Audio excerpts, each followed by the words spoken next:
Hi, and welcome to my couch.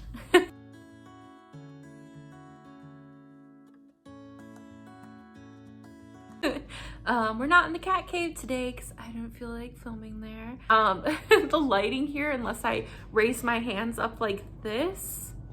Ooh, is that how those work? Guys, I think I just learned how light works. How about the light thing?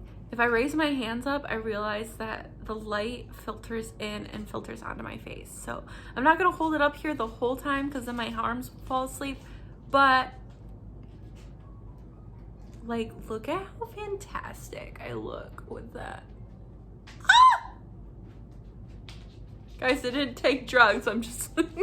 I just drink extra dumb bitch juice today. So here we are. Okay, so unless I raise my hands up, I look kind of like I'm telling a scary story. So maybe I should tell a scary story. Did I ever tell you about the time that I got my port placed in my chest? That was a scary story. So yeah, I guess let's jump into it. So if you've been following, you know that I have EDS, I have POTS, I have mast cell, I have a whole slew of icky sickies. So that's no fun. The main reason I got my port is because my veins in my arms and in my legs, because they've had to put IVs in my legs and my feet before, because they could not get any in my arms, my veins like to scar over, and so they're already really flat. So when you go into them to get blood or put in an IV, it really sucks. And a lot of the times it takes more than just one poke for me. Fast forward to my port being placed in my chest. My port is, I'll maybe try to put a little picture up here, but basically it's like a little circle.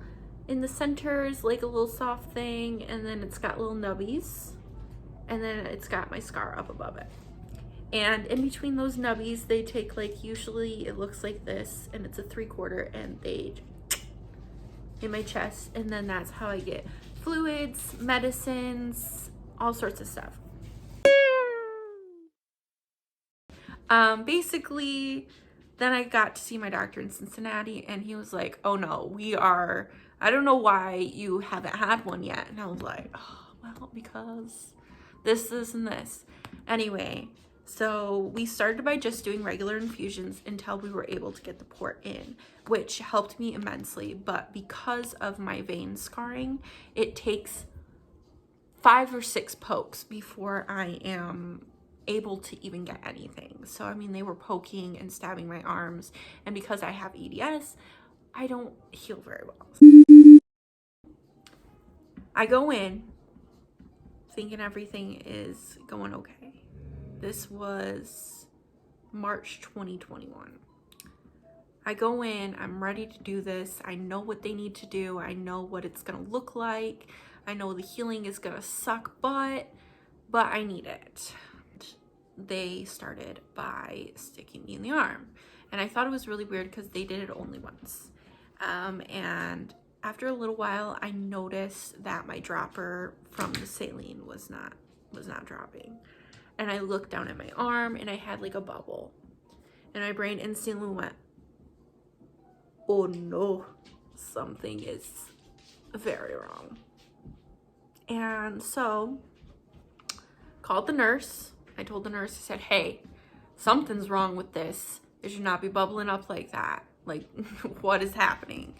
And she goes, oh, well, let's repoke ya. And so then she repoked me again, and completely missed. Really missed it there by my vein by like maybe a few centimeters. Not centimeters, like millimeters, but it was still really scary because I pass out when I get poked in my arms, and I think it's because I've always had a bad experience. Then she did it again, one more time in this arm. So then we think everything's good. We get one in on this side. Everything's going well. We think everything's fine. And then we get to the operating room. Then in the operating room, what happened was they started to give me the drugs, and my skin started to bubble again. So then they tried to poke me again, and they thought everything was fine and dandy. And my vein somehow miraculously pushed the IV out. I didn't know it could do that. I was terrifying. Pushed it out, and they go, oh my gosh, we just try and put it back in there, and I'm passing out. They are throwing my legs up above my head. I'm shaking, I'm sobbing, I'm getting ready to throw up. The girls, the nurses, they were so nice. They were just, I was not even drugged yet, but I was in a panic because I thought that I was gonna die from getting my arms poked. I mean, people have died for much less. I was scared, okay? I thought this was gonna be a simple procedure. So far, not. So after my vein miraculously pushed out the last IV, we had vascular come down, and they did the thingy, and they put it in my arm.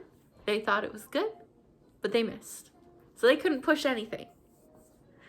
Hey, so then they tried again. So 3, pretty much all in the same spots on this side too as it was on the other end. Finally got that one in.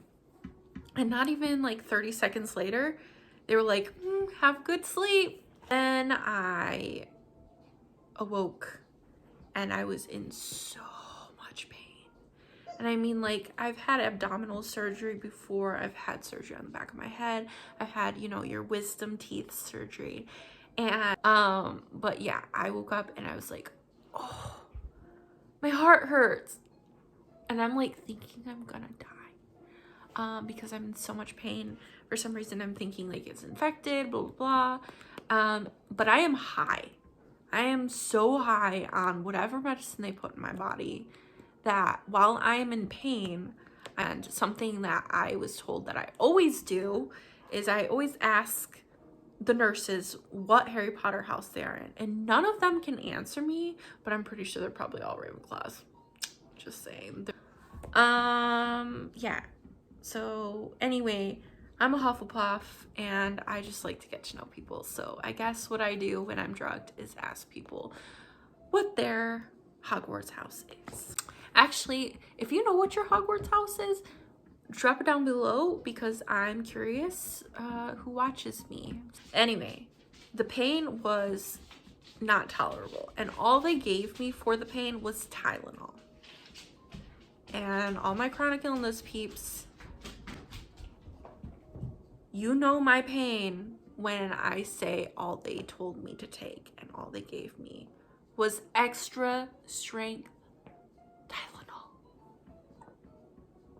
I mean, who in their right mind? Like, I wasn't expecting like opioids or anything, but I was expecting something maybe a little stronger than Tylenol. Anyway, no one told me how hard it was going to be to sleep post-surgery. And I guess I should have thought about it. I guess I should have thought about it because it's on my chest and I sleep on my stomach. But I didn't. So when I went to bed that night, they had given me foam to put around my thing. Like, they had the coverings and the tape and everything, and then like foam that I could tape on. So I did that for the first night. Did not help whatsoever.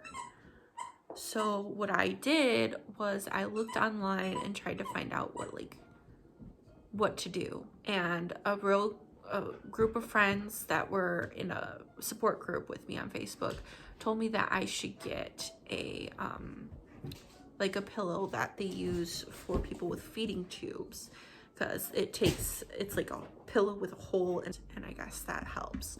Well, I did not have that option, so I did what was best next, and I took a thick scarf and I rolled it around, and so then it was like there was a hole in the center, make it like a little nest, and then I sat it on my chest, and I like laid down and said, well, I'm never moving again.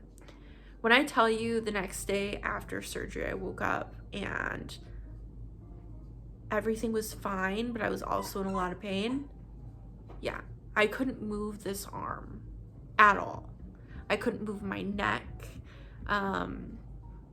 Like I didn't want to move at all, and like the pain was also starting to radiate over to this side too. And guess what didn't help? Tylenol.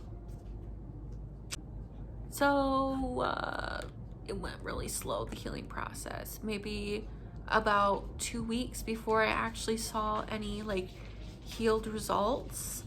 And that whole time I canceled like every appointment possible except for the one where they checked and made sure everything was going okay and I wasn't infected and my stitches were doing what they were supposed to. I was told because I have EDS I should expect some moving and it not to stay in the right place all the time. I was also told that I could get infusions the same day that I had it placed. I did not do that because like people that have like cancer and stuff usually do that. I did not. So my port is more about my quality of life. It's not about making sure I survive. It's about making sure that I'm hydrated, my pain is controlled. And so why did I need the port in the first place? Like I said like a second ago, pain is controlled and I'm hydrated. So I have POTS, or postural orthostatic tachycardia syndrome, and it is hell on earth. So I've had POTS for a long time, probably longer than my original diagnosis. And basically what happens is my heart rate and my blood pressure do whatever the frick they want when I stand, sit, or lay down. Usually if I'm sitting down, I'm pretty okay. My heart rate stays elevated. But as soon as I stand up, my heart rate goes way up, just sitting. And my blood pressure shoots back down. It's also called dysautonomia. It's under an umbrella term of many different kinds of dysautonomia where your autonomic nervous system is essentially playing tricks with your body and doesn't work. So normally your autonomic nervous system controls like your heart rate, your blood pressure, your blood sugar, your breathing, your sleep-wake cycle, a bunch of things. And to help with that, I get infusions. So I get